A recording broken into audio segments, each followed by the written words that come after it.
दैनिक shift time में आप सभी का बहुत बहुत स्वागत है। भ्रष्टाचार किस कदर चरम सीमा पर है। लोग सरकारी नौकरी तो करते हैं, उसके बाद भी 2 नंबर का पैसा कमाने के लिए गरीब जनताओं की जेबों को नचोड़ते, उन्हें गरीब जनता की जेबों पे डाका डालने के साथ अपनी कई सारी संपत्ति अर्जित करते हैं ताकि उनके परिवार को, आने वाली पीढ़ियों को ऐशो आराम सहूलियत मिले। पर वही ये नहीं जानते कि उन पैसों में गरीबों की कई बददुआएं भी होती हैं। इसी के चलते एक बड़ी खबर जो आ रही है बताना चाहेंगे। एंटी करप्शन ब्यूरो ने बनिहाल में सीएपीडी के नाइट चौकीदार के खिलाफ आय से अधिक संपत्ति का मामला दर्ज किया है। जम्मू कश्मीर भ्रष्टाचार निरोधक ब्यूरो ने बनिहाल क्षेत्र में एसडीपी ऑफिस में तैनात एक लोक सेवक के खिलाफ आय से अधिक संपत्ति का मामला दर्ज किया है। एक बयान के अनुसार तहसील आपूर्ति कार्यालय यानी कि टीएसओ बनिहाल में तैनात सीएपीडी विभाग के रात्रि चौकीदार यानी नाइट चौकीदार के खिलाफ मामला दर्ज किया है। बयान में कहा गया है कि ये मामला उन आरोपों की गुप्त जांच के बाद शुरू किया गया है कि आरोपी ने अपने नाम पर तथा अपने परिवार के सदस्यों के नाम पर अपनी आय से, अपनी इनकम से ज़्यादा ज्ञात स्रोतों से अधिक मूवेबल और इमूवेबल जो प्रॉपर्टी है उसे अर्जित किया है। और साथ ही इसमें कहा गया है कि सत्यापन से पता चला है, वेरिफिकेशन से पता चला है कि आरोपी ने महत्वपूर्ण संपत्ति अर्जित की है, जिसमें जम्मू के इसरारा बाद में एक आलीशान 2 मंजिला आवासीय घर है, बनिहाल में एक और 2 मंजिला घर है, विभिन्न स्थानों पर कई भूखंड यानी प्लॉट और लग्जरी वाहन शामिल है। इसके अतिरिक्त वित्तीय दस्तावेज और सबूत मिले हैं जो बेहिसाब संपत्ति का संकेत देते हैं।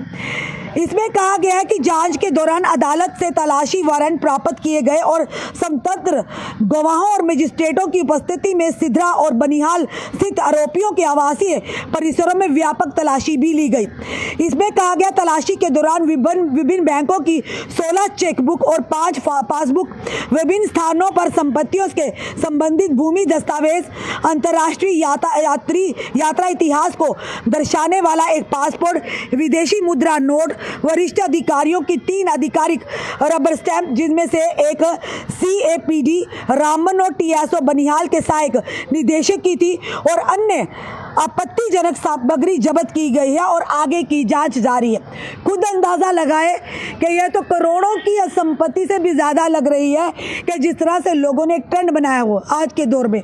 उन्हें पता है एजेंसियों की नज़र रहती है, वो क्या करते हैं, अपने रिश्तेदारों, अपनी धर्मपत्नी, अपने बच्चे, अपने भाई भतीजों के नाम वो ज़मीनें या ये प्रॉपर्टियाँ अर्जित करते हैं। वो भी 2 नंबर के पैसे थे। सरकार ने अगर आपको नौकरी दी, अगर सरकारी नौकरी है, अगर पब्लिक सर्वेंट है तो खुशकिस्मत समझिए अपने आप को कि इस आज के दौर में आप सरकारी नौकर हैं। अन्यथा हाईली क्वालिफाइड होने के बावजूद भी युवा पीढ़ी हमारे धक्के खाती नजर आ रही है और युवा पीढ़ियों को नौकरी नहीं। और वहीं पर आप जैसे लोग हैं, आपको नौकरी मिली है और आप नाशुक्री बता रहे हैं, आप उसके बाद भी सरकार की तरफ से तो तनख्वाहें ले रहे हैं। वहीं पर अगर बात करें तो आप कहीं ना कहीं जनता को निचोड़ने का प्रयास भी करें कि कम से कम 2 नंबर का पैसा खाना ही खाना है और वही 2 नंबर के पैसे से आप परिवार का पालन पोषण करते हैं। तो खुद सोचिए किस तरह के संस्कार आएंगे। अगर आपकी कमाई ही 2 नंबर की होगी तो संस्कार किस तरह से आप दे पाएंगे जिसकी रोजी रोटी आपका परिवार खाता होगा। लोग तो दुआएं करते हैं आज के दौर में कि बच्चों, माता पिता के हमारे बच्चे अच्छे रास्ते चले, उनका उज्जवल भविष्य होगा। इसी तरह की आप जो पैसा अर्जित कर कर आप अपने परिवार को खिलाएंगे तो खुद सोचिए किस तरह की उन पर प्रभाव पड़ेगा। फिलहाल ये बड़ी खबर जो आ रही है कि एक नाइट जो था चौकीदार था, उसे सीएपीडी डिपार्टमेंट में उसे डिसप्रोपोर्शनेट एसेट्स केस में जो कि उन पर मामला दर्ज किया गया और आगे की जांच जारी है। फिलहाल ये बताया गया कई जगहों पर उन्हें आलीशान बंगले, लग्जरी गाड़ियां, कई प्लाट भी उन्होंने अर्जित कर रखे थे। एक नाइट चौकीदार के पास इतना कुछ कहाँ से आया, ये खुद अंदाज़ा लगाएगा, क्योंकि 1 नंबर की मेहनत की कमाई तो होगी नहीं। ऑब्वियसली 2 नंबर की कमाई है, तभी इतनी सारी इकट्ठी की है।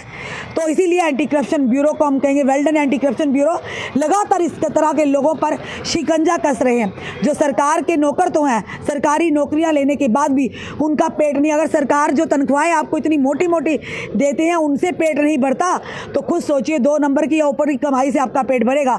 एक ना एक दिन कानून के हाथ आपके गिरेबान तक पहुँच ही जाएंगे। ना जाने उस प्रॉपर्टी को अर्जित करने के लिए, उस पैसे को अर्जित करने के लिए कितने गरीबों का आपने खून चूसा होगा, कितनी बददुआएं ली होंगी जिसके चलते आज आप एक्सपोज हो गए हैं। फिलहाल जो भी लोग हमें देख रहे हैं, करप्शन देना और लेना दोनों ही अपराध है। तो जब आप आवाज़ उठाएंगे तो ऑटोमेटिकली इन करप्शन जो बैठे हुए हैं भ्रष्टाचार करने वालों को ये हिम्मत भी नहीं करेंगे। इसीलिए कई लोग आवाज़ उठाते हैं और कई लोग चुप रहते हैं। कहीं भी सरकारी दफ्तरों में आपसे आपके काम करने के पैसे मांगे जाते तो आप तुरंत एंटी करप्शन ब्यूरो को उसकी सूचना दें। फिलहाल आपका क्या कहना है ज़रूर बताइएगा। क्या ऐसे लोगों का नौकरी में रहना सही है?